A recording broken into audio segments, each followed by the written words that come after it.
Oi, pessoal. Muito boa tarde a todos. Dando continuidade, então, à jornada e ao simpósio de saúde mental e tecnologia, eu fico muito feliz, então, de apresentar a nossa próxima atividade, que vai ser uma conferência intitulada Procedimentos Imersivos, os encantos das narrativas dos games. Quem vai nos falar sobre isso é o Daniel Galera, que é um dos escritores brasileiros mais interessantes e reconhecidos da atualidade.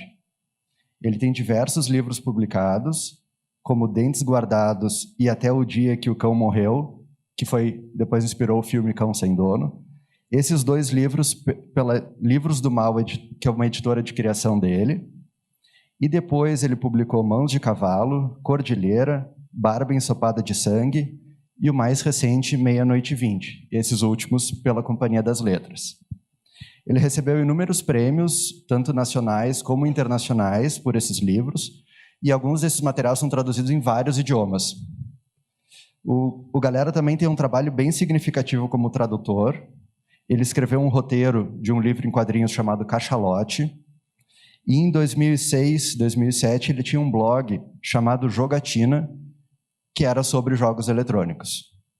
Então, o Galera é um cara muito querido, amigo de outros carnavais, literalmente, e que nos deixou muito felizes, então, com a participação dele nesse evento. Então, Galera, por favor.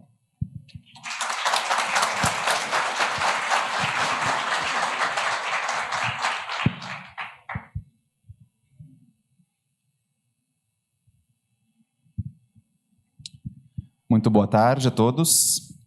É um prazer estar aqui, a convite da Jornada CELG, meu amigo Daniel. Proferir uma palestra dessa natureza, assim, em pé, principalmente, uma coisa nova para mim. Eu já conversei muito sentado ali sobre meus livros, mas em pé, assim, diante de uma plateia, é uma coisa nova. E é uma alegria para mim. Uma alegria falar com vocês sobre narrativas de videogame também, que é um assunto que me interessa muito e sobre o qual eu venho pensando e escrevendo já há alguns anos. Bom, me chamo Daniel Galera, tenho 39 anos, sou autor de 5 romances, um livro de contos, um roteiro de história em quadrinhos. Eu também traduzi cerca de 2 dezenas de livros, escrevi muitos textos para a imprensa. Mas eu não estou aqui como escritor e tradutor, e sim como um adepto dos jogos eletrônicos, ou, para simplificar, um gamer. O propósito dessa palestra é falar a respeito das narrativas e da criatividade presentes nos jogos eletrônicos. Ou, de outro ponto de vista, a respeito do que, afinal, nos encanta, seduz e atrai nesses artefatos culturais.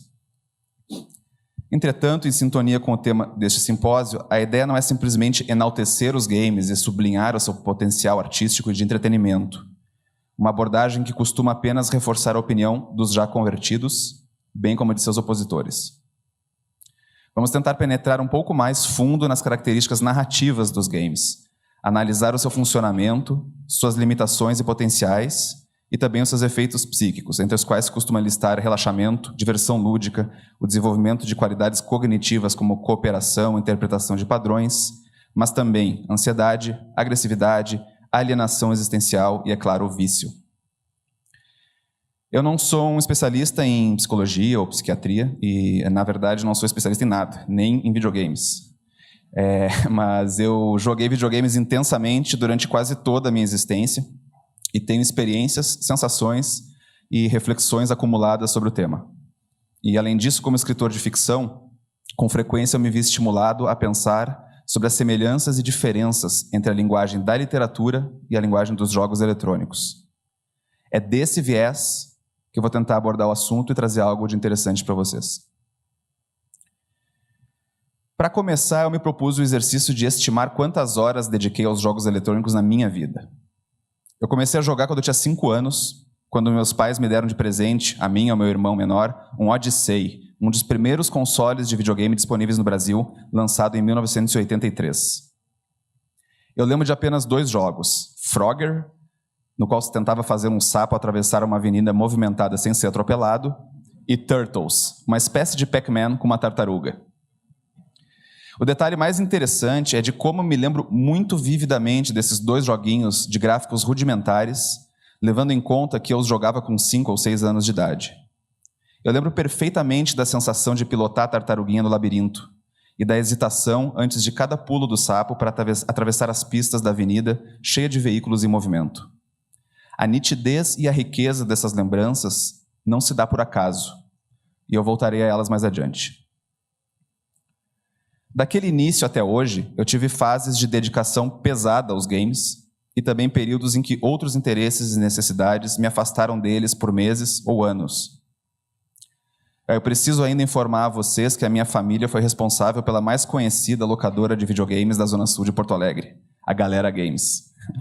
Não estou inventando isso. A minha mãe atendia no balcão e eu e meu irmão éramos responsáveis por selecionar e organizar as compras e estoques de games. Vocês podem imaginar, então, a quantidade de jogos que tínhamos à disposição. Poucos títulos lançados mundialmente não passavam por nossas mãos. E todos os dias, mas sobretudo nos finais de semana, empreendíamos jogatinas épicas, sozinhos ou com amigos do bairro e da escola. Bom, eu não vou detalhar para vocês a aritmética exata desse cálculo, mas eu estimei que até os meus atuais 39 anos de idade, eu dediquei cerca de 20 mil horas aos games. São cerca de 2,3 anos. Terei mesmo passado 2 anos inteiros da minha vida, da minha existência na frente da TV, segurando um joystick e interagindo com programas de computador com finalidade lúdica? É bem possível. É perturbador pensar nisso, tanto quanto é perturbador o momento da juventude em que nos damos conta de que passamos 1/3 da vida dormindo. A observação necessária é que toda essa dedicação aos videogames, 2 anos inteiros da minha vida, não me impediu de ter uma vida profissional, pessoal, familiar, social e psíquica saudável e recompensadora, pelo menos dentro de padrões médios. A maioria dos meus amigos joga ou jogou games intensamente pela maior parte da vida. E não lembro de nenhum que tenha se prejudicado com isso a ponto de falar em vício. Isso não quer dizer, é claro, que o vício não exista. Na verdade, outra coisa que todo gamer dedicado sabe é como a situação que poderíamos descrever como vício está sempre à espreita do jogador.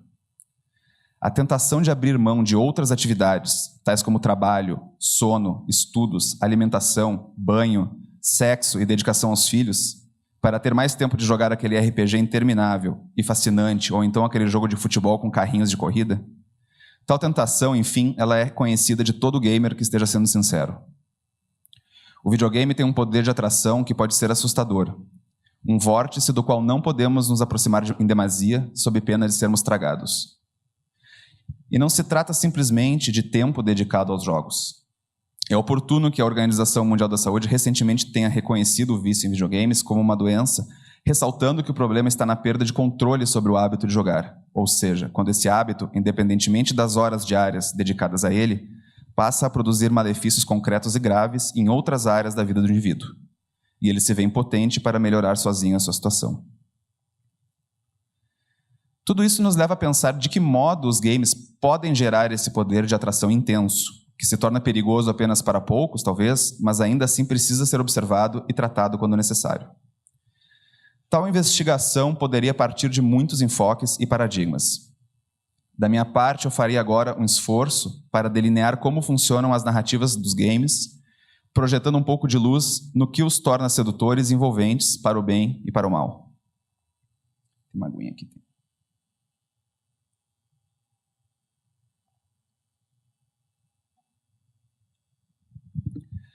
Há um erro comum na visão do senso comum a respeito das narrativas dos games, que é o de imaginar os jogos eletrônicos como uma espécie de filme de animação jogável. Nessa concepção, o que se mostra visualmente e sonoramente na tela e nos alto-falantes, ou seja, as imagens, palavras e sons do jogo, são o seu conteúdo principal. A diferença em relação a um filme seria de que esse conteúdo não é desfrutado passivamente, mas sim controlado interativamente através de um joystick ou outros dispositivos para este fim. Ainda sob essa concepção, é comum que se avalie a qualidade narrativa ou artística de um game com base nos parâmetros que estamos acostumados a associar ao cinema ou à literatura, por exemplo. Diálogos bem escritos, personagens complexos, enredos extensos e bem construídos, uma arte visual sofisticada e bonita, música e efeitos sonoros encantadores e realistas, animações fluídas, etc. É verdade que todos esses elementos estão presentes nos jogos eletrônicos e que se sofisticaram à medida que a tecnologia de processamento dos computadores e dos consoles foi avançando. Mas eu gostaria de propor a ideia de que tudo isso é secundário em um jogo de videogame. Essa ideia soa estranha à primeira vista, e mesmo entre os gamers aficionados, ela é um tanto polêmica. Mas eu vou insistir. O que realmente está acontecendo quando jogamos um game, o verdadeiro motor da experiência narrativa que ele proporciona, está menos ligado a todos esses elementos narrativos tradicionais e mais ligado a algo que podemos chamar de narrativa procedimental. Um dos primeiros e mais sólidos esforços de explicar a origem do prazer de fruir uma narrativa interativa foi feito por Janet Murray em seu livro Hamlet no Holodeck, de 1997. De acordo com Murray, as narrativas possibilitadas pelo computador, entendido aqui num sentido genérico que engloba videogames, a realidade virtual e todo tipo de narrativa digital interativa, essas narrativas acarretam 3 prazeres característicos que dão continuidade às tradições narrativas anteriores, mas que, sob outros aspectos, são únicos, especialmente quando são combinados entre si. E essas características são imersão, agência e transformação. A transformação, ainda de acordo com a Janet Murray, se refere à capacidade de colocar em movimento narrativas com múltiplos enredos e papéis e que podem mudar de forma à medida que são contadas e afetadas pela participação do receptor. A partir de alguns parâmetros iniciais, a narrativa se cria, entre aspas, com o aporte de comandos e ações do jogador. Essa transformação da história pode ocorrer dentro dos limites do roteiro do jogo, ou seja, dentro de possibilidades previamente inventadas e programadas, ou dentro daquilo que chamamos de narrativa emergente. Neste segundo caso, as histórias que surgem não foram previamente escritas por ninguém. Elas são um fenômeno espontâneo e residem tanto no programa do jogo eletrônico, quanto na imaginação, na introspecção e na experiência sensorial do jogador. Quanto à imersão, ela é bem mais fácil de entender. Murray define imersão como a experiência de ser transportado para um lugar primorosamente simulado, independentemente do conteúdo da fantasia.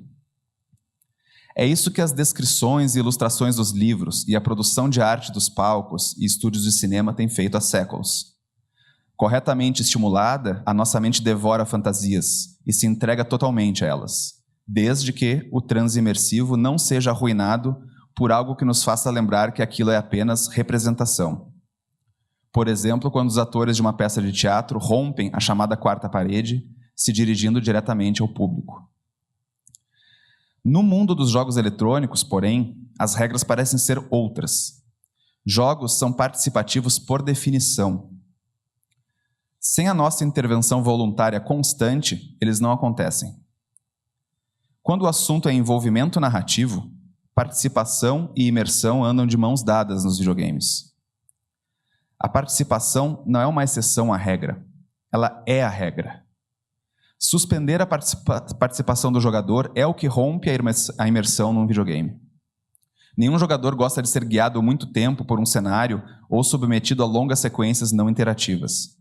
Ele quer apertar botões, quer escolher para onde ir, ser constantemente confrontado com um mundo que precisa decifrar, solucionar e modificar ativamente.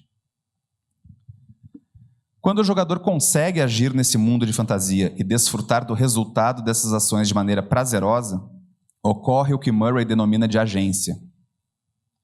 Você olha para o alto e enxerga um fabuloso detalhe do cenário somente porque decidiu olhar para o alto e executou o comando correspondente no joystick.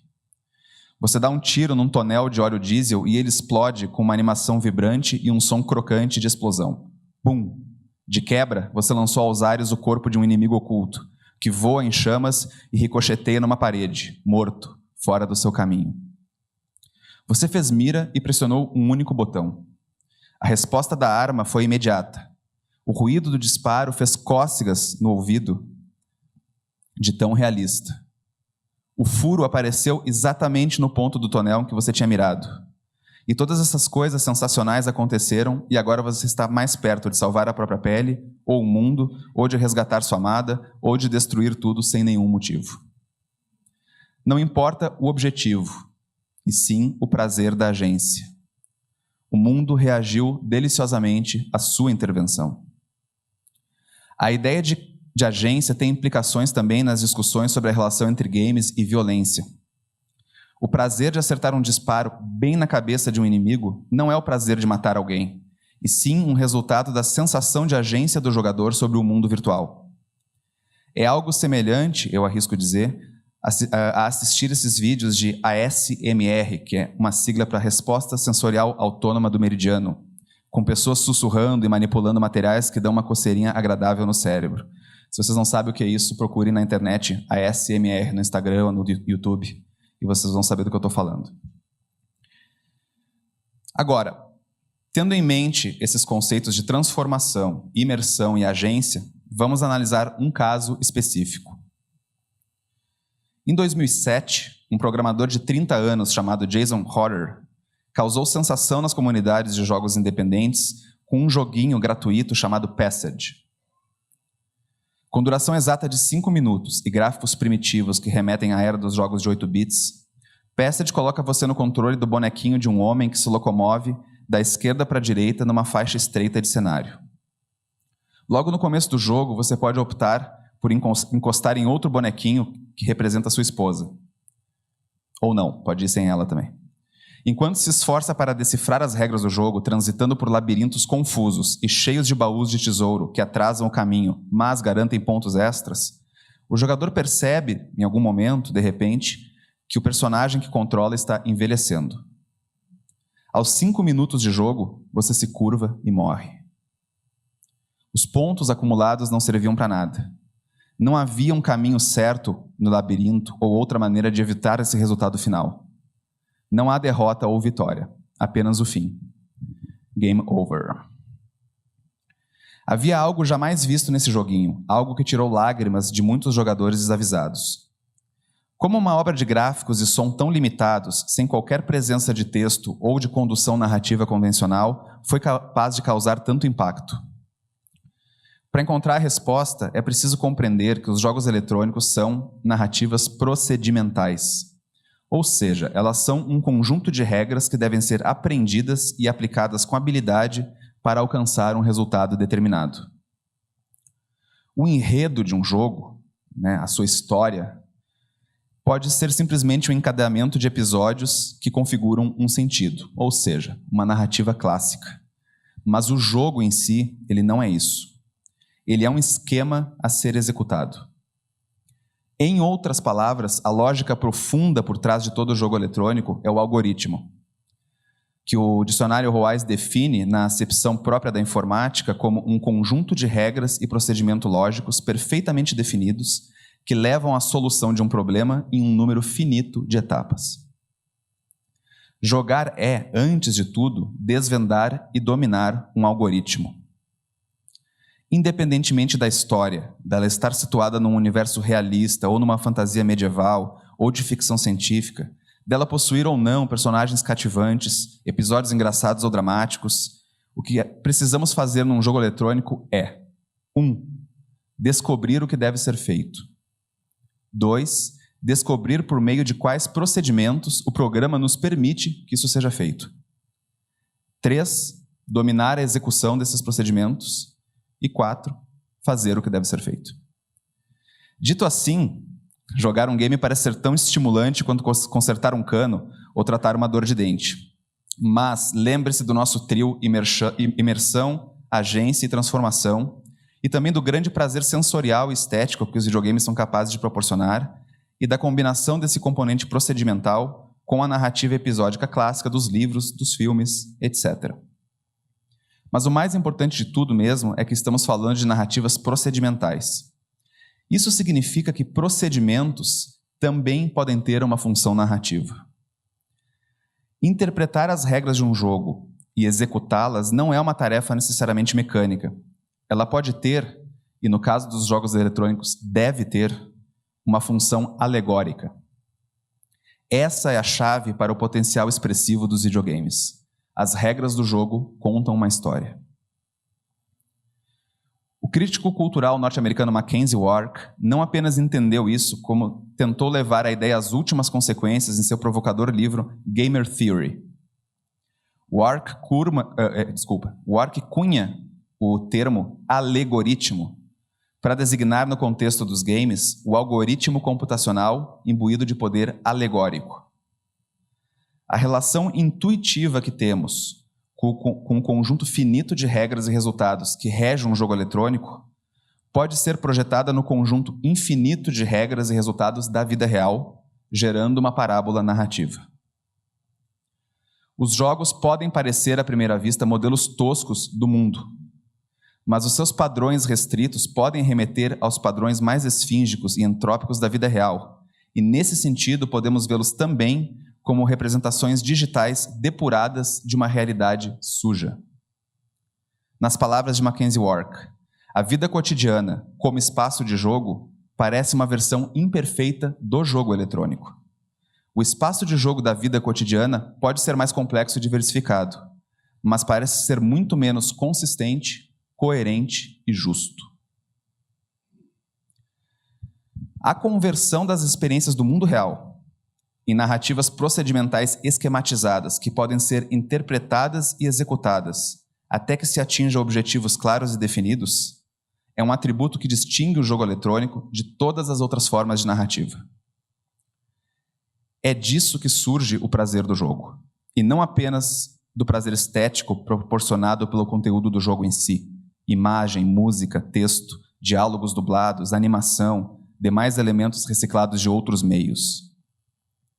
E ao afirmar que a vida, com suas altas doses de caos, informação inacessível e anarquia de resultados, é uma cópia mal feita do jogo eletrônico, e não o contrário, Wark está fazendo uma provocação aparentemente absurda, mas que contém alguma verdade. O jogo eletrônico oferece objetos tangíveis ao nosso desejo de interpretar o mundo e de intervir nele. No jogo, toda e qualquer experiência é quantificável, e o processo participativo pelo qual o enredo será desvelado pesa mais do que o próprio enredo para gerar o significado.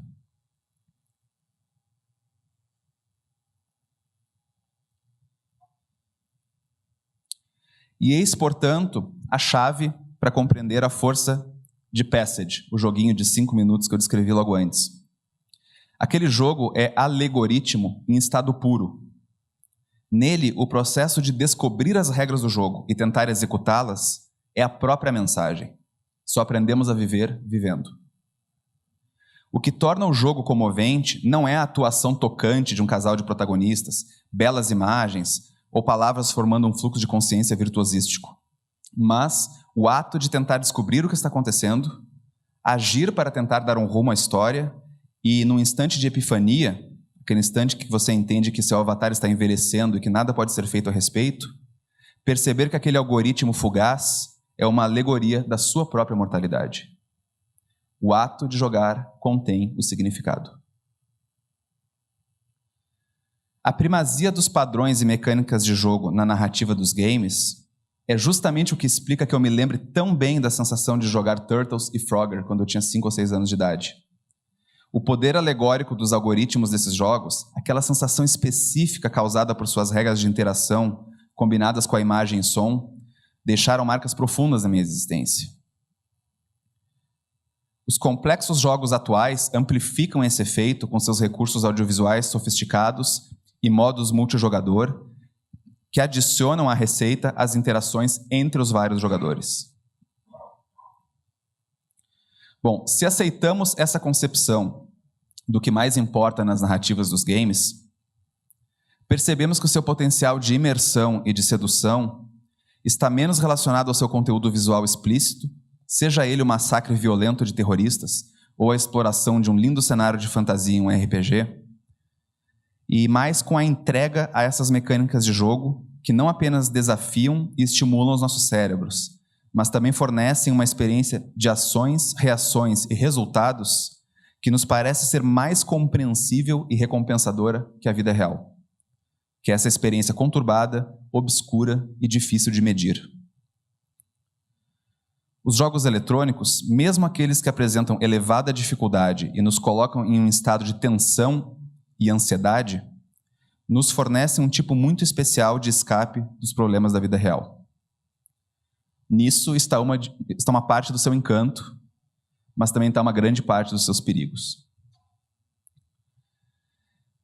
Para concluir, eu gostaria de ligar essas últimas observações a um termo muito em moda atualmente: gamificação. Em inglês é gamification. Eis uma ideia talvez provocadora. É possível que a lógica de funcionamento dos videogames se revele mais perigosa para os seres humanos fora do contexto dos jogos eletrônicos propriamente ditos. A tal da gamificação é um termo da moda que se refere a otimizar aspectos da vida, como a saúde, a produtividade no trabalho e até mesmo a administração pública, através dos mecanismos de incentivo psicológico proporcionados pelos games.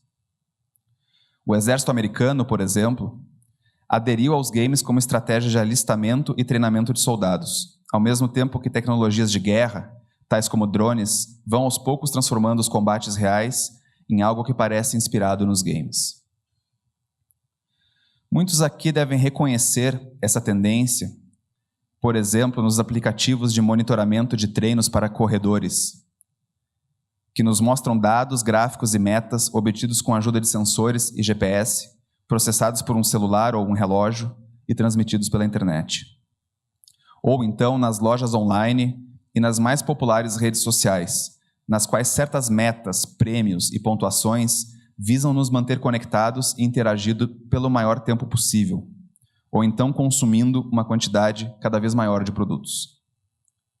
O meu leitor de livros eletrônicos me fornece o tempo todo, contra a minha vontade, estatísticas e troféus baseados nos meus hábitos de leitura, como se o meu objetivo ao ler livros fosse alcançar um certo desempenho como leitor, e não justamente escapar dessa métrica obsessiva que abocanha regiões cada vez mais numerosas da vida humana.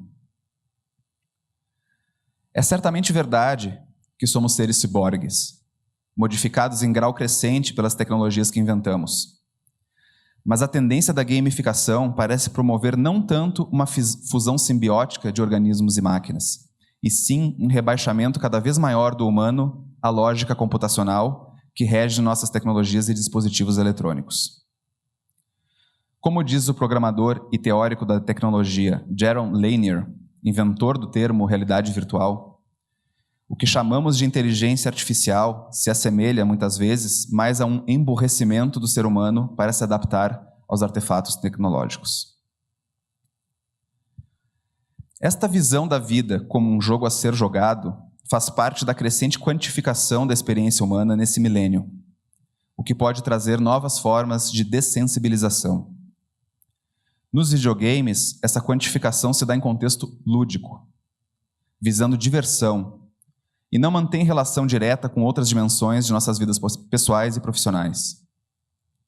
Ao levar os aspectos potencialmente viciantes dos games para áreas como saúde, política e consumo, a gamificação pode nos escravizar ainda mais às corporações e ao capitalismo, e criar uma alienação do sujeito em relação à própria vida e aos afetos que estabelece com os seres humanos que o cercam. O vício nos games, então, pode ser o menor dos problemas. Convém estarmos atentos e conscientes nas próximas fases. Era isso, obrigado.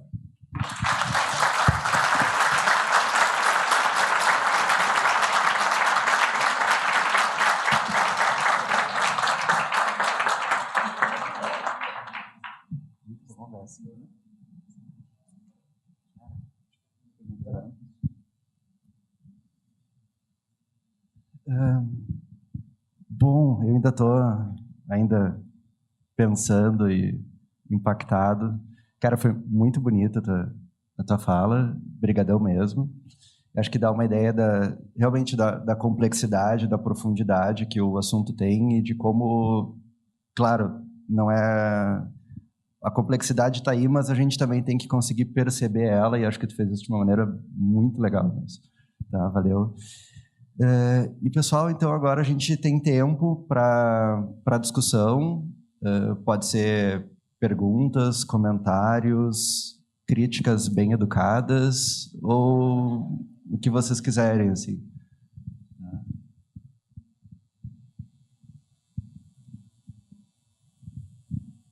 Por favor.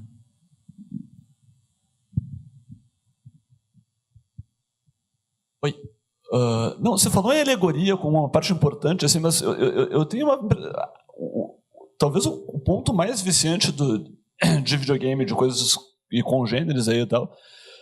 E aí eu penso em xadrez, quer dizer, que é uma coisa que assim, não é imersiva, não é não sei o que, não tem um significado muito lógico, assim, mas é uma coisa extremamente eficiente para quem joga de verdade, assim, e tal.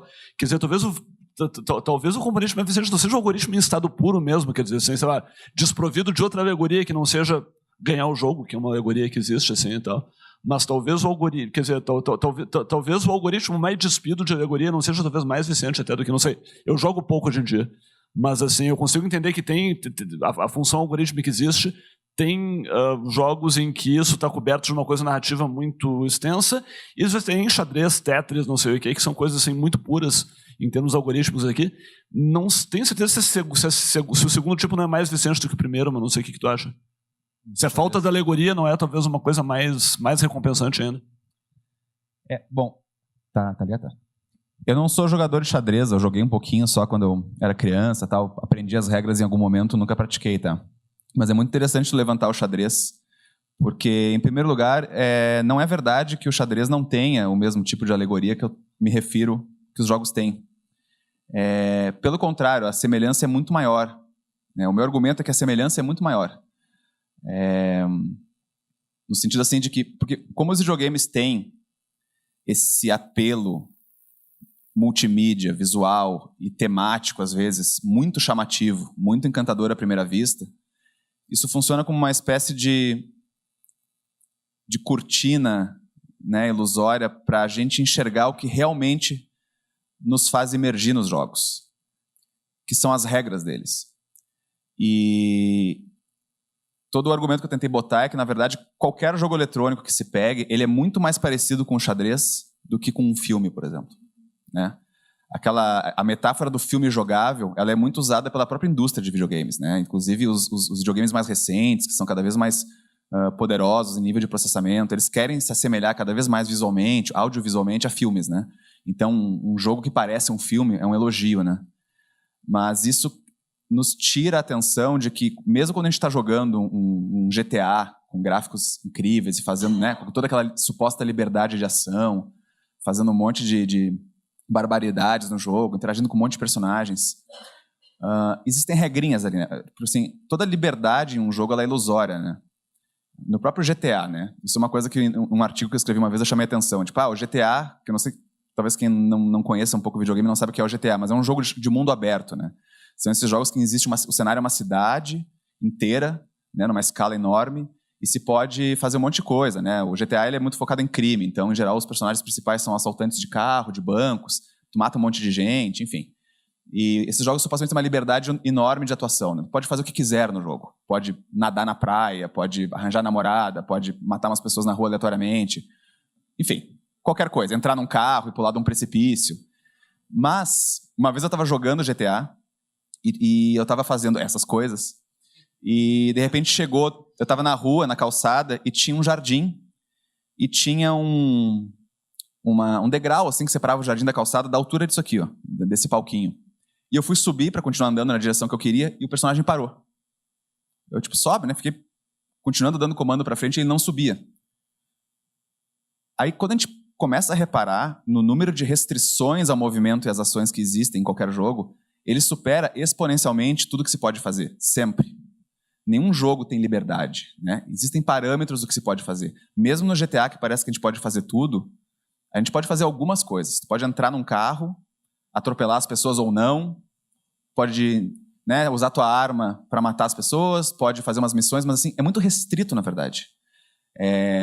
O GTA é um jogo muito violento, né? Ele é muito lembrado em casos de polêmicas a respeito da violência nos jogos e tal. E no GTA 4, que se passa em uma cidade parece que Nova York, teve toda uma polêmica porque tem prostitutas na rua no jogo, né? E um cara postou uma vez um vídeo em que ele contratava os serviços de uma prostituta no jogo, porque tu pode fazer isso, tu paga dinheiro, aí ela entra no carro contigo, tem uma simulação ali de sexo, aí ele saía do carro e assassinava ela e pegava o dinheiro de volta. Tu pode fazer isso no jogo. O jogo permite que faça isso. E parece, nossa, se o jogo permite que faça isso, eu posso fazer qualquer coisa. Mas, na verdade, a única coisa que se pode fazer com a figurinha lá da prostituta é isso. Não pode conversar com ela sobre outro assunto. Não pode perguntar para ela... Enfim, sabe? Não pode convidar ela para ir num parque de diversões, não pode perguntar para ela onde é que fica o cinema mais próximo, tu só pode assassinar ela ou contratar os serviços dela. Então, não é liberdade, tu entende? O fato de que o jogo às vezes te coloca fazendo coisas proibidas socialmente, né? Ou crimes e tal, coisas que não se poderia fazer num contexto real, não significa liberdade. É altamente restritivo. E, enfim, tudo isso para dizer que quando o teu personagem no GTA encontra a figura da prostituta na rua, tu tem um conjunto de regras muito restritas do que tu pode fazer com ela. É como se tu fosse o cavalo e ela a rainha. Não pode fazer qualquer coisa. Não posso pegar daqui, eu resolvi derrubar essa rainha aqui, pau. Não. Se eu puder fazer o movimento com a peça que o jogo me permite fazer, eu faço. Senão eu não faço. Né? E não se pode inventar as regras no meio.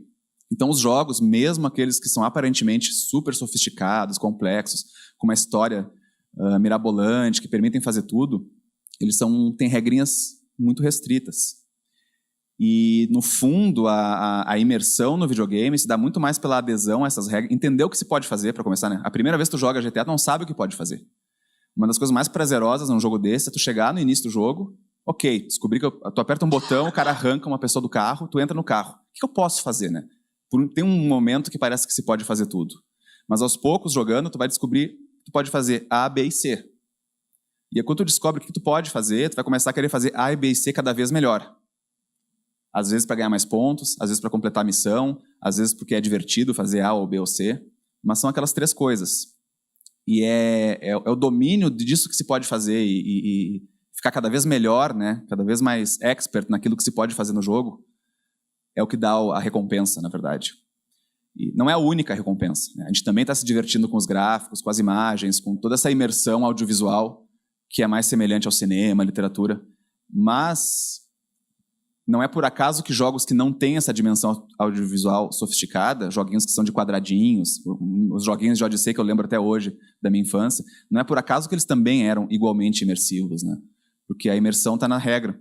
E eu acredito que o envolvimento que se dá com os jogos, ele tem a ver com aquilo que o Mackenzie Wark fala, né? Que o jogo é uma experiência de ações e reações, de resultados, que a gente consegue dominar e entender até o fim. E depois ir melhorando e praticando e obtendo esses resultados, né?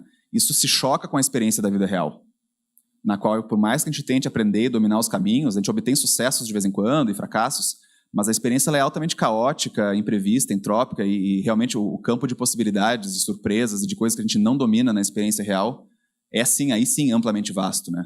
E isso é uma coisa boa, por um lado, mas também é o motor das nossas ansiedades, das nossas neuroses, enfim, de uma quantidade de sofrimento imensa, né? De uma sensação de confusão e etc e tal, né? O jogo elimina isso. Esse tipo de sofrimento, esse tipo de confusão, pelo menos, não está ali. Então, a pessoa é tragada. Porque isso que é a alegoria, né? A coisa do alegoritmo é isso. Que ao jogar GTA, eu estou dominando ali, por meio dessas regras restritas, num ambiente prazeroso esteticamente, coisas que eu queria estar fazendo, ou que eu fantasio fazer, seja, né, na vida real. Ali eu faço, o resultado é obtido e tal. Então, é muito mais parecido com o xadrez, na verdade, que tem suas regrinhas e as peças têm nomes, elas representam unidades de exércitos e tem toda a situação bélica ali que, na verdade, é muito mais semelhante a um videogame do que parece à primeira vista. O argumento todo é esse, né? E eu acho que o envolvimento com os videogames, tanto o envolvimento saudável quanto aquele que pode decair para um excesso, para um vício, ele está ligado a essa característica.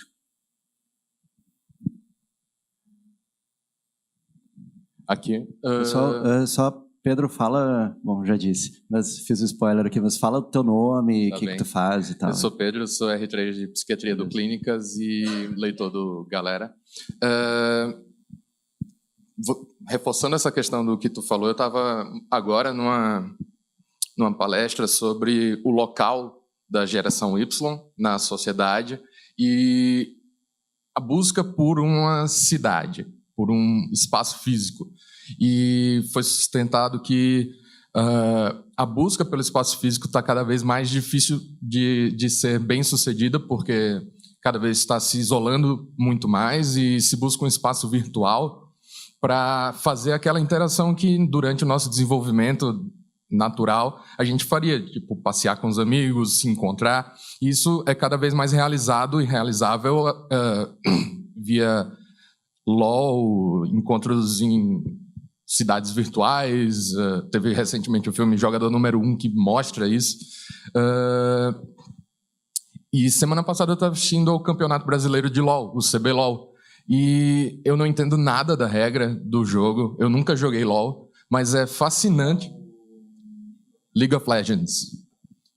Que é fascinante porque é um monte de pessoas se reunindo para assistir a basicamente isso que tu descreveu, que é pessoas que resolveram se dedicar a gastar o tempo deles a ficarem bons em situações procedurais, tipo A, B, C, e que sabem que se eu pegar esse personagem em determinada linha do mapa, eu vou poder fazer mais de determinadas ações e menos de determinadas ações, e eu tenho que farmar experiência para poder pegar um item, e muitas vezes essas pessoas só conseguem fazer isso na vida, e não tem mais nenhuma conquista.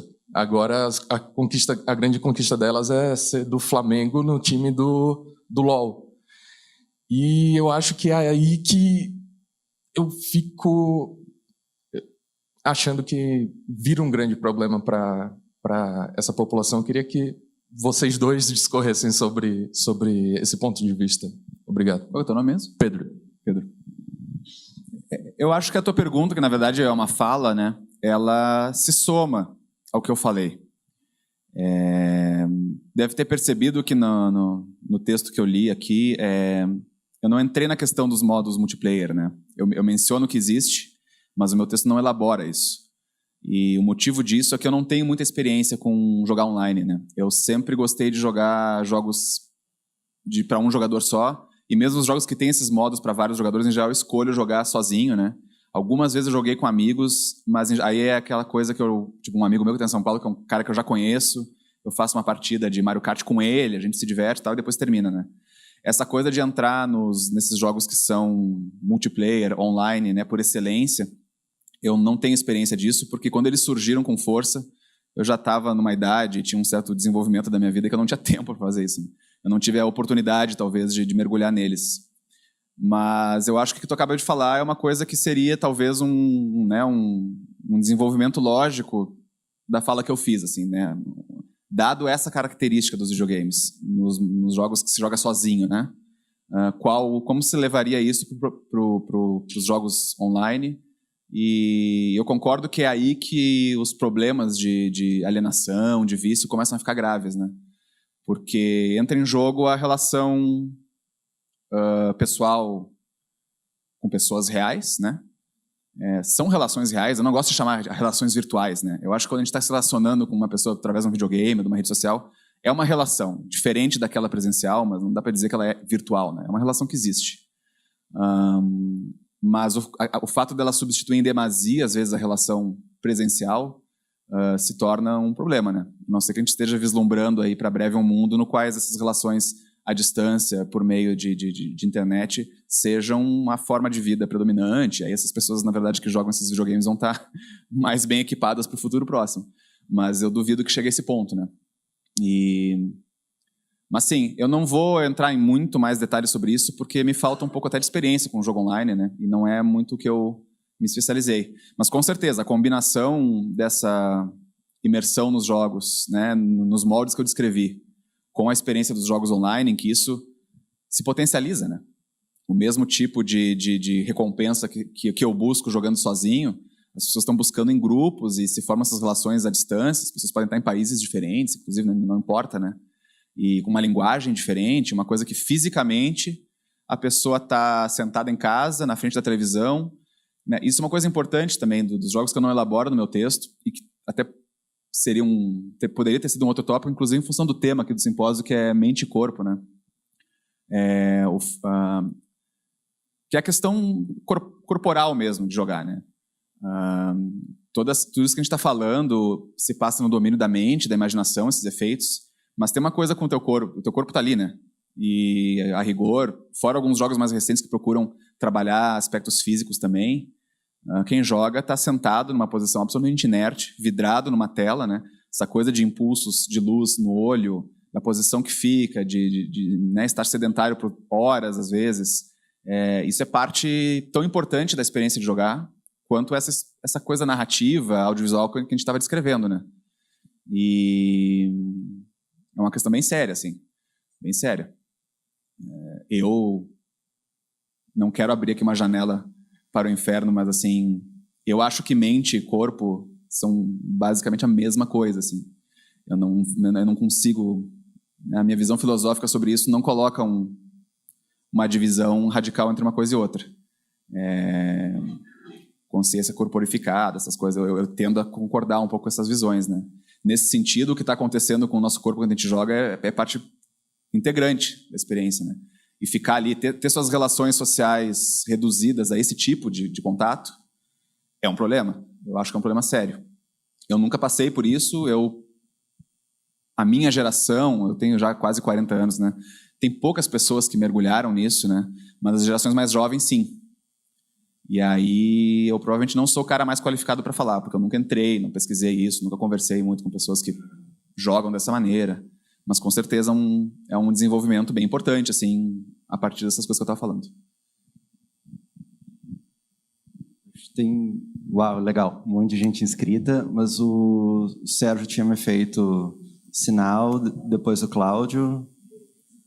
Vai rolar um cavalheirismo? Tá, beleza. Legal. Obrigada. Então, eu sou Berenice, eu sou psiquiatra. Eu queria te agradecer muito, né? Tu disseste no início que tu não eras um especialista, né? Eras um gamer, mas eu acho que o teu olhar, assim, né, me ajudou muito, acrescentou muito sobre esse mundo, que é um mundo que a gente convive, vê, mas conseguiste acrescentar muita coisa. Muito obrigada. E me fizeste lembrar de uma experiência que eu tive há uns 15 anos atrás, que um afilhadinho meu, na época, com uns 10 anos, me disse, Dinda, vamos jogar um videogame? Eu digo, ingenuamente, eu digo, sim, claro, vamos. E aí ele me colocou na frente do jogo e disse, tá, Dinda, vamos jogar. Eu digo, tá, querido, mas quais são os objetivos do jogo, né? O que a gente tem que fazer? Como assim, Dinda? Quais são os objetivos que eu tenho? Ué, Dinda, vai jogando que tu vai vendo. Eu digo, aí piorou. E aí foi muito confuso, ele tentou me ensinou algumas coisas, enfim, mas eu nunca consegui entrar naquela lógica. E eu fiquei pensando assim, sempre ficou para mim que eu vejo gamers muito do sexo masculino e não tanto do sexo feminino. Eu não sei se tu tens essa experiência, se tu podia me contar um pouco, assim, se tu também percebes isso, né? Porque eu não estou me lembrando de alguém do sexo feminino que seja uma gamer, assim, como eu vejo algumas pessoas do sexo masculino. Então, não sei na tua experiência como é que é isso. Tá, antes de responder essa parte, eu vou comentar uma coisa bem interessante da tua pergunta, né? Que foi com o teu afilhado. Chegou do jogo e tu perguntou para ele, né? Mas o que tem que fazer nesse jogo? Olha como é interessante essa pergunta, né? Se a gente pensa num filme ou num livro, né? Tipo assim, fui no cinema e vi um ótimo filme. Sobre o que era o filme? Sobre o que era o filme, né? Qual a história do filme? Um livro também, né? Adorei um romance e tal, mas sobre o que é o romance? Ou qual é o gênero do romance, desse romance? A gente tem essas perguntas que tem a ver com conteúdo, né? No videogame, quando a gente fala de um jogo novo, alguém fala, cara, joguei um jogo novo muito bom. A pergunta que se faz é, mas o que se faz nesse jogo? Essa pergunta diz tudo, porque tudo que eu estava falando do jogo não ser o seu aspecto audiovisual, narrativo clássico, ele ser essa máquina de regras, né? Essa coisa lógica de algoritmo que está por baixo, se expressa no fato de que quando a gente fala de um jogo, a gente fala sobre o que se faz nele. Nunca sobre o que ele é. Porque sobre o que ele é, pode ser legal, vai ser interessante também, mas vem depois. Então, é uma coisa que eu tinha pensado também. Essa pergunta escancara um pouco esse aspecto dos videogames, né? É sobre fazer. E isso que é louco, né? Como eu estava falando para ele, assim, o que a gente faz... Para quem está olhando de fora, alguém que está jogando, a pessoa está ali, né? Está sempre fazendo isso aqui, ó. Nunca vai fazer nada diferente disso. Mas o jogo ele é totalmente sobre fazer, né? A gente entra no esquema dele para executar. E então, vê como ele está nesse limiar, né, da narrativa clássica e de uma interação, uma coisa a ser executada no sentido físico. É bem interessante pensar nisso. Sobre a questão das mulheres, jogadores do sexo feminino,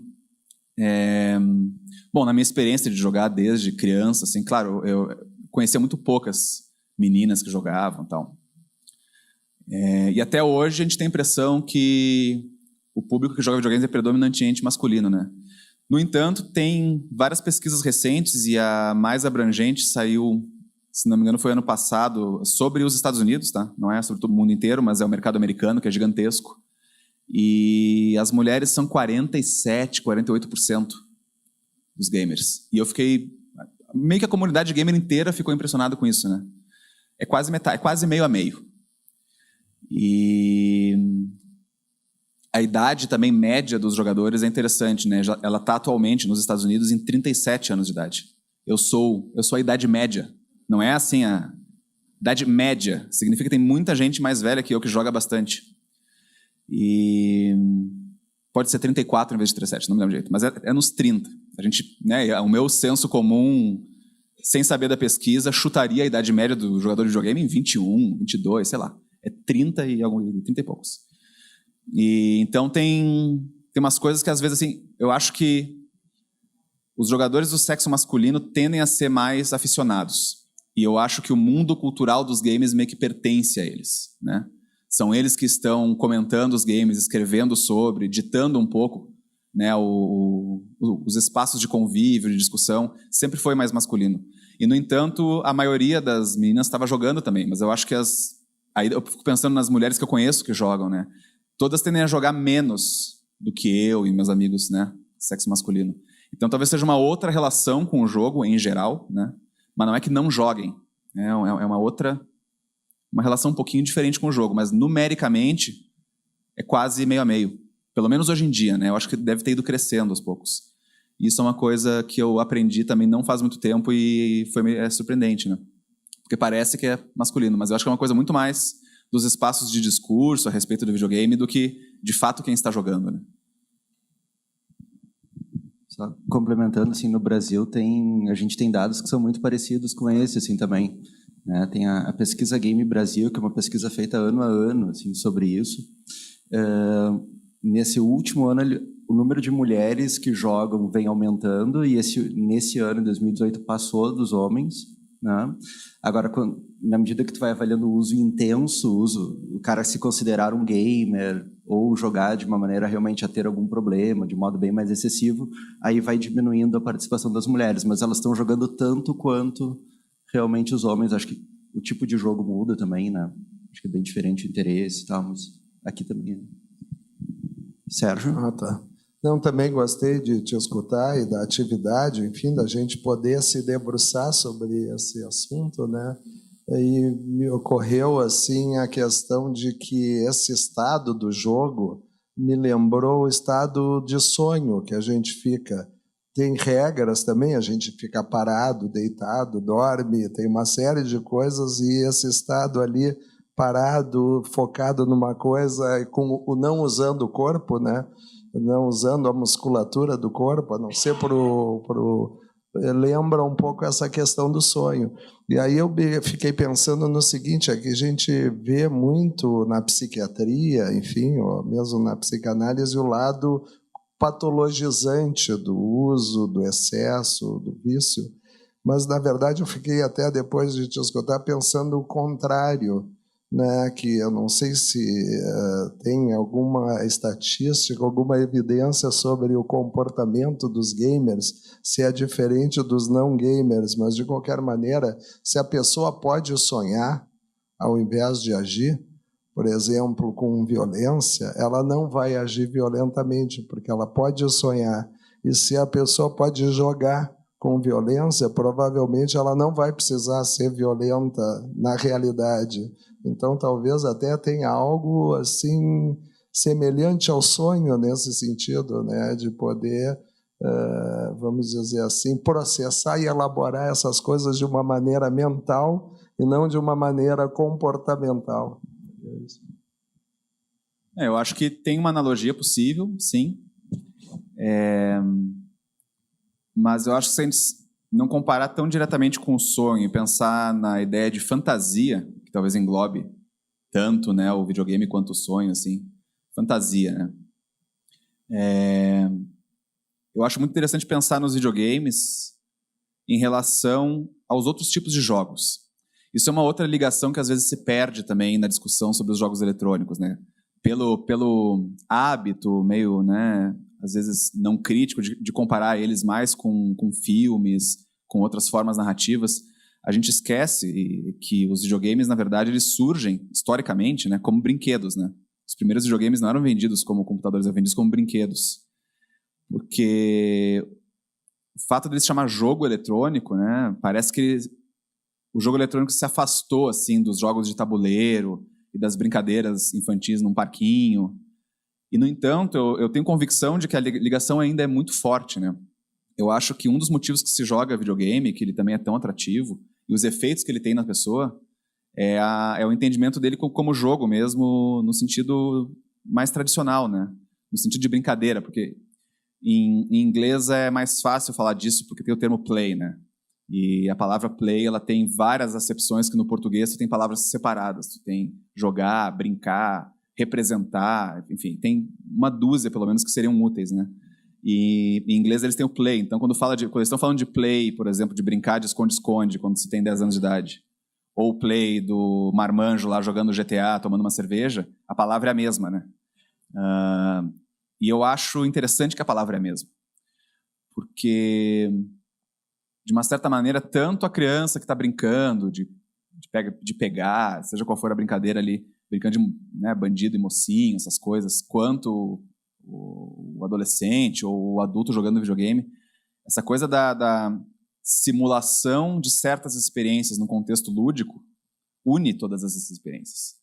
E eu acho que o poder, às vezes, terapêutico, didático, relaxante, coisas benéficas que o videogame pode ter, ele pode ser muito mais facilmente entendido se a gente volta atrás, e até às vezes tem que romper um certo preconceito para isso, e começa a pensar no significado de brincar em coisas que não são eletrônicas para crianças, né? Largar um monte de brinquedo na frente da criança, o que ela começa a fazer não é muito diferente do que ela vai fazer no videogame, né? A diferença é, claro, né? A brincadeira, a questão física do que o corpo está fazendo muda, né? No videogame isso migra muito para a dimensão mental, né? Mas essa diferença à parte, é uma diferença importante, mas excluindo ela é muito parecido, né? Na questão da relação de videogames com violência, isso aparece muito às vezes nas pesquisas, nos ensaios, né?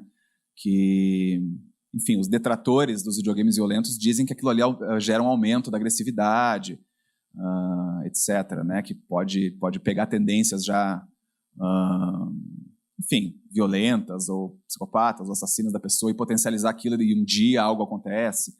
E quem é contra essa ligação diz que não, né? Na verdade, quem está jogando videogame não está fazendo nada muito diferente da criança ali brincando de mocinho e bandido, que é uma coisa que, enfim, extravasa de uma certa maneira, né? Tu projeta num domínio da fantasia esses impulsos ou esses treinamentos, né, do desenvolvimento da pessoa para um contexto lúdico, que isso sempre foi e segue sendo saudável, né? Então, por um lado, é interessante a analogia com o sonho, mas acho que essa analogia com as brincadeiras infantis desempenhadas pessoalmente, né, no mundo de carne e osso, talvez podemos dizer, ela é também interessante para a gente entender o apelo, né, dos videogames. Bom, gostei muito também e aprendi muito com a tua exposição, e enquanto eu te ouvia, as minhas referências não são de um gamer, são clínicas e literárias. E eu me lembrei daquele livro do Calvino sobre as cidades invisíveis, que é uma criação de fantasias sobre lugares imaginários, hipotéticos. Então, eu me imaginei te ouvindo descrevendo uma cidade que eu não conheço, uma cidade invisível. E eu acho que essa analogia com o jogo, essa palavra play, é muito importante, porque a criança, na verdade, brinca. E eu acho que tu estás justamente dizendo isso, que quem está jogando, quem está nessa situação desse game, está brincando como as crianças brincam. Só que aí eu me lembrei que tu, ao mesmo tempo que é um adepto, um praticante, tu é um escritor. E eu fiquei pensando se tu podia falar um pouco sobre esses dois mundos, essas duas cidades. A prática do jogo, do brinquedo, e a criação literária.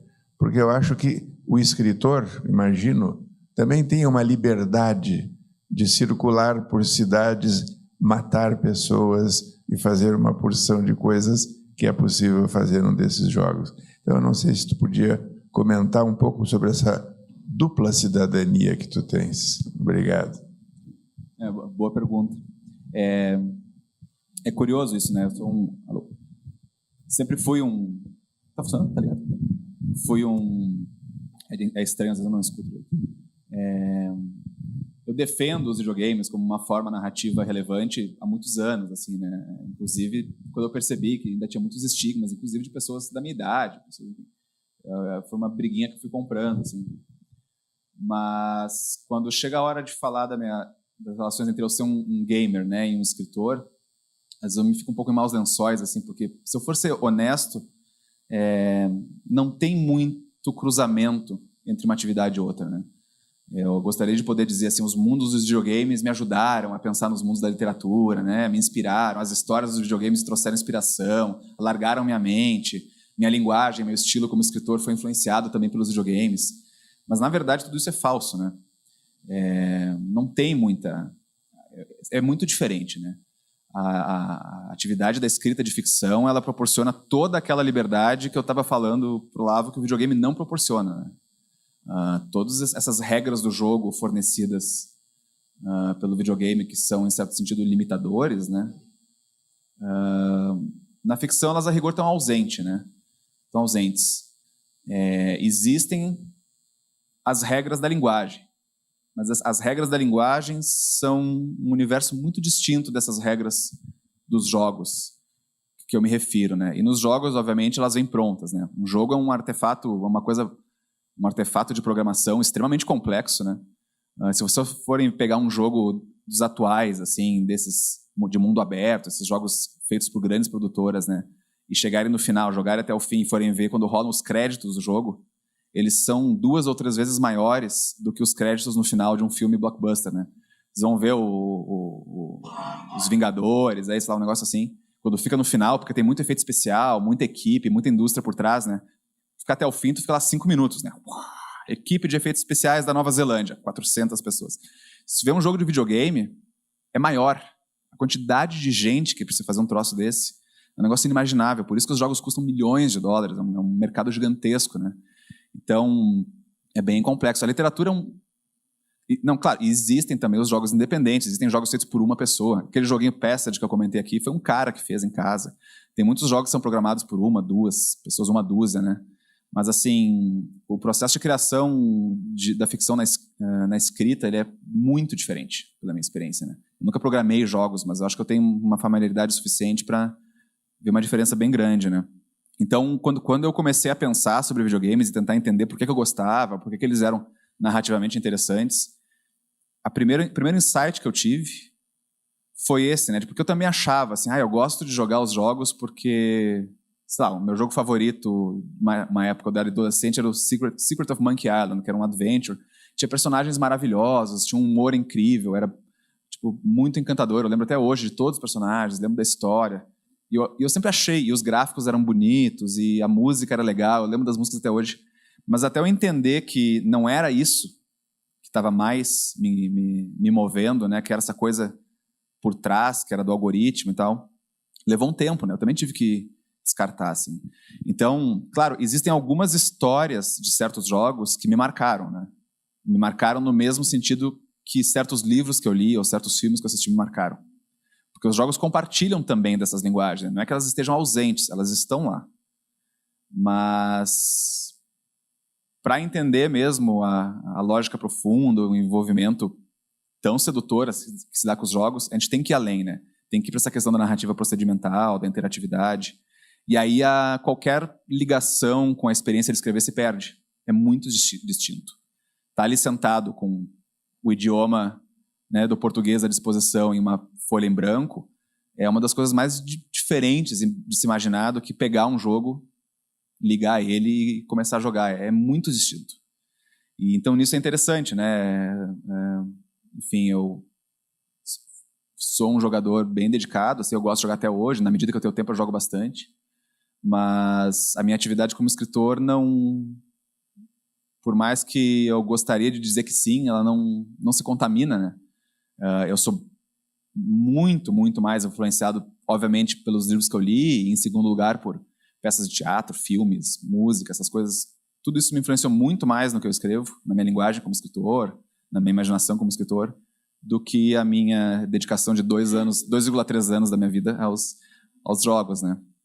E eu acho que é importante chegar a essa distinção, né? Porque às vezes no piloto automático a pessoa gosta das duas coisas e diz, não, claro que tem a ver, é meu mundo da minha imaginação. Na verdade não tem, né? Para a gente entender melhor, eu acho que tem que chegar nessa conclusão de que as linguagens são muito diferentes, na verdade. Bom, te agradeço bastante, Daniel, e estou adorando te ouvir falar, porque eu estudo muito a questão das gerações no final do século XX, começo do século XXI, né? E é muito interessante porque tu entra exatamente como aquela geração Y, né? A geração aquela híbrida, como o Cláudio falou agora, né? Aquela geração que tem uma vivência, né? Eu sou psiquiatra da infância e adolescência, desculpa, acabei não falando. E tu tem aquela experiência vívida, né, de viver. Até quando o Daniel te apresentou também, ele falou, te conheço de outros carnavais, então significa que tu interagiste, que tu tiveste uma experiência bastante legal.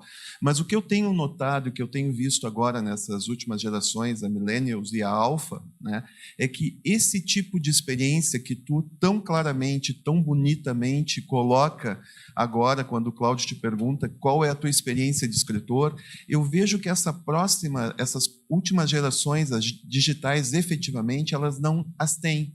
Inclusive, uma das coisas que mais me deixa impressionado, e que é uma queixa que eu observo nos meus pacientes, e até mesmo nas minhas relações familiares, é que essas crianças elas passam horas e horas observando pessoas jogarem, numa situação extremamente passiva, ou então escutando youtubers falando situações que muitas vezes não têm muitas conexões com o que é real, com o que não é real, apresentando dados muitas vezes não fidedignos, né? E por isso que eu acho encantador tu poder colocar essa tua história, né? Que tu sim jogou, e tu jogaste muito pouco, se a gente for pensar, né? Porque então tu ficaste 13 horas da tua vida, 13 anos da tua vida dormindo, e somente 2 anos e meio tu viveste 24 anos aí bem vividos a partir do momento que tu consegues escrever.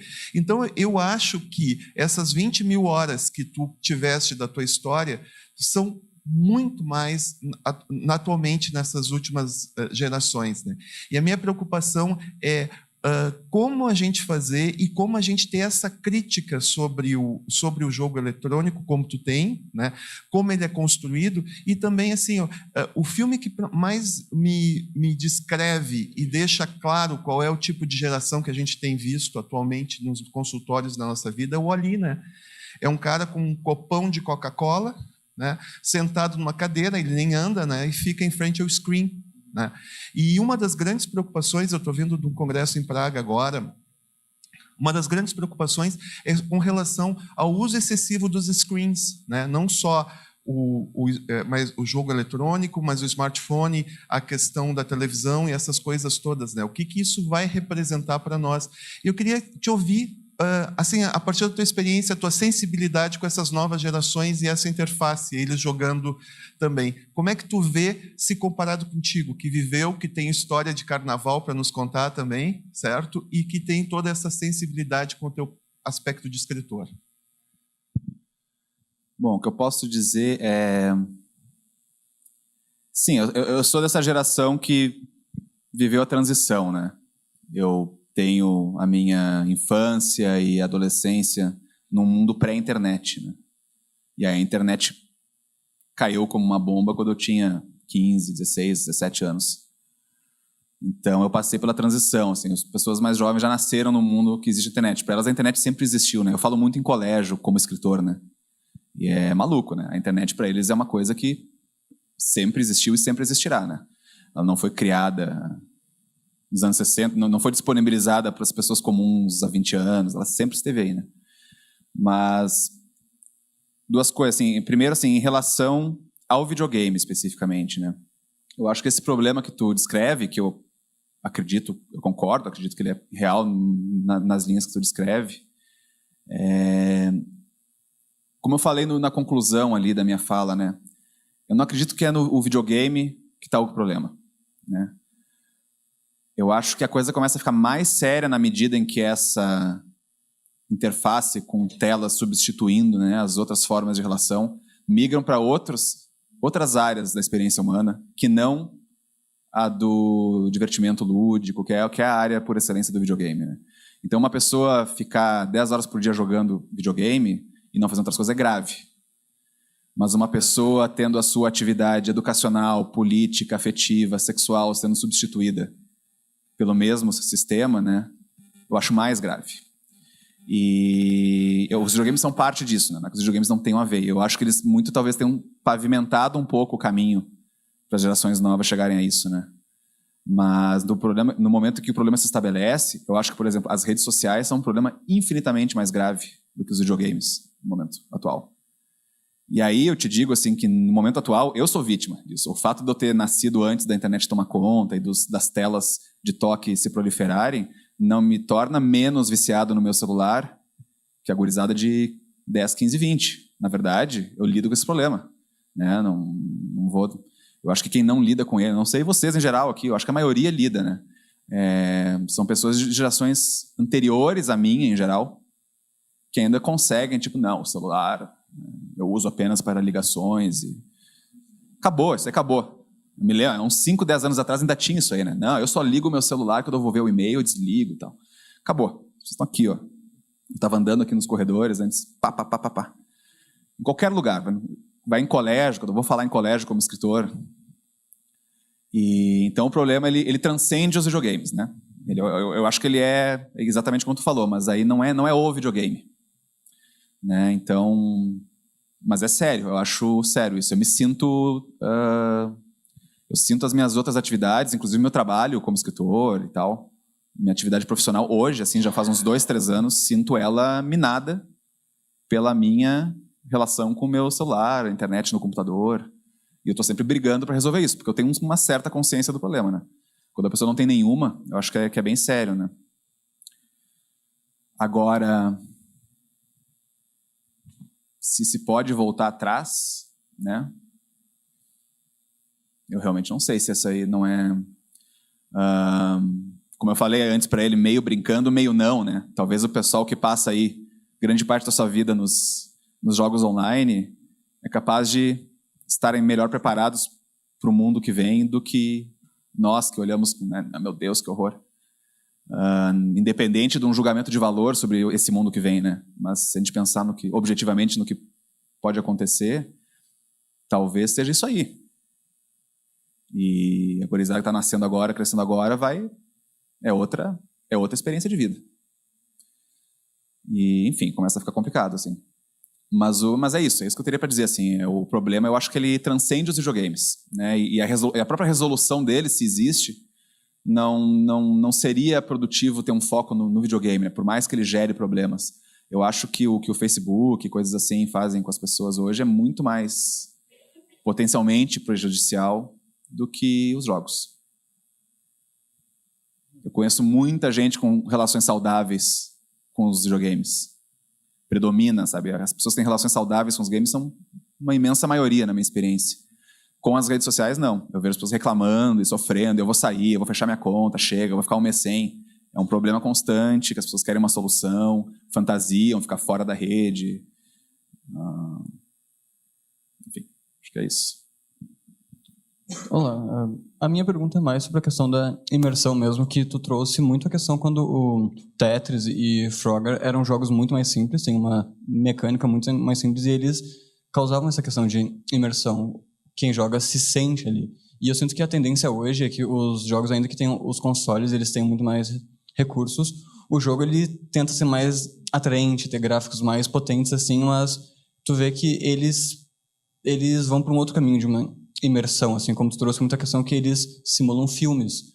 Então, eu queria ver por que eles, ou ao menos o porquê que tu acha que se perde essa questão da imersão quando tu joga, quando mais eles assistem a um filme, tipo, é um jogo muito complexo, ele é muito bonito e tal, mas o jogador em si não faz nada, mas ele se mantém ali atraído, quanto no passado, por mais simples que fosse, causava mais essa interação mais direta, assim. E hoje se perdeu um pouco isso. Hoje a gente tem mais gráficos e assistir, quando a gente faz a gente clica um botão, acontece 1001 coisa, mas a gente não tá ali, sabe? É muito mais impessoal. Mas por que tem essa tendência hoje de ser grande e mais, mas ao mesmo tempo muito mais passivo, de certa forma?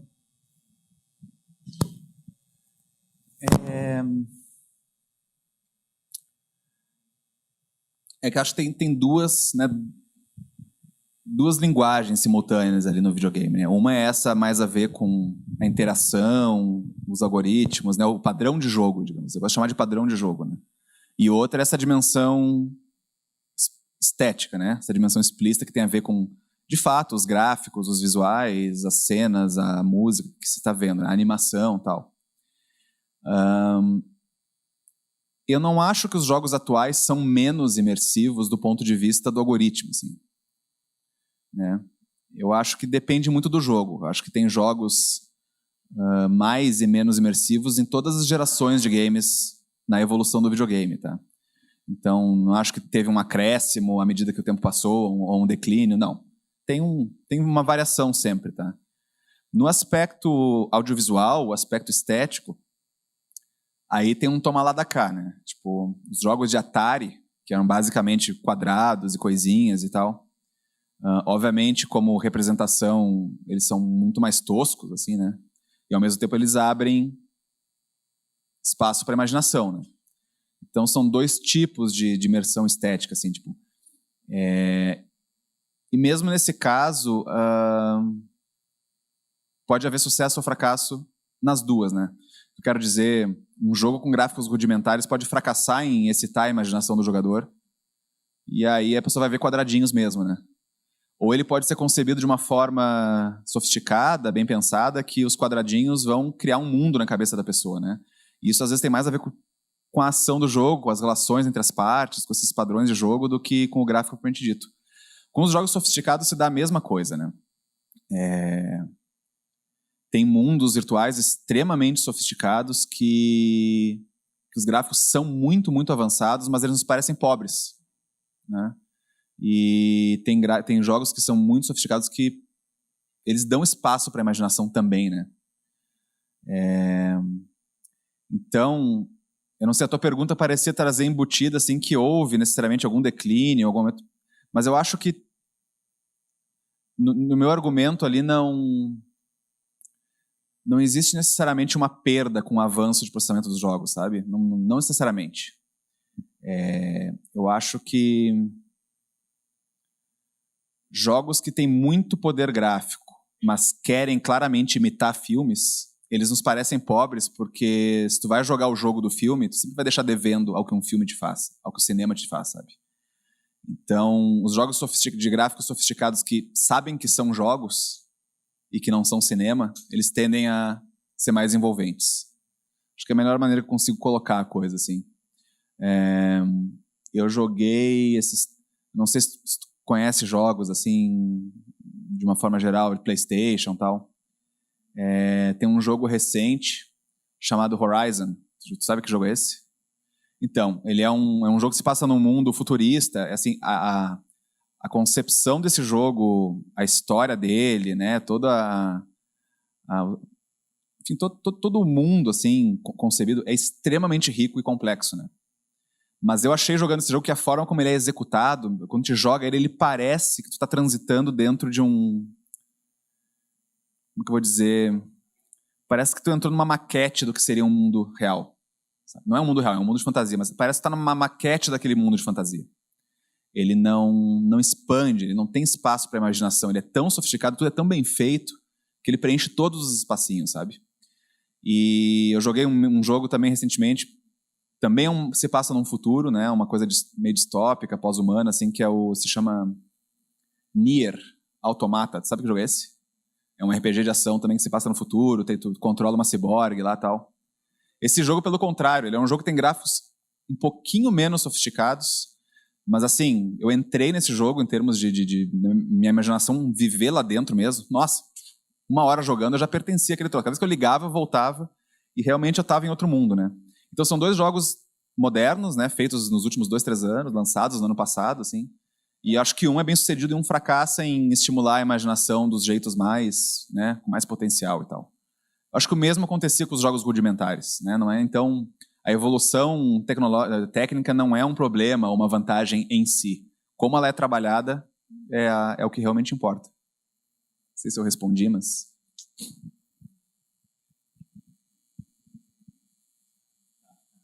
Bom, pessoal, a gente infelizmente chegou no nosso tempo limite, assim, deu o nosso game over, pelo menos dessa fase, assim.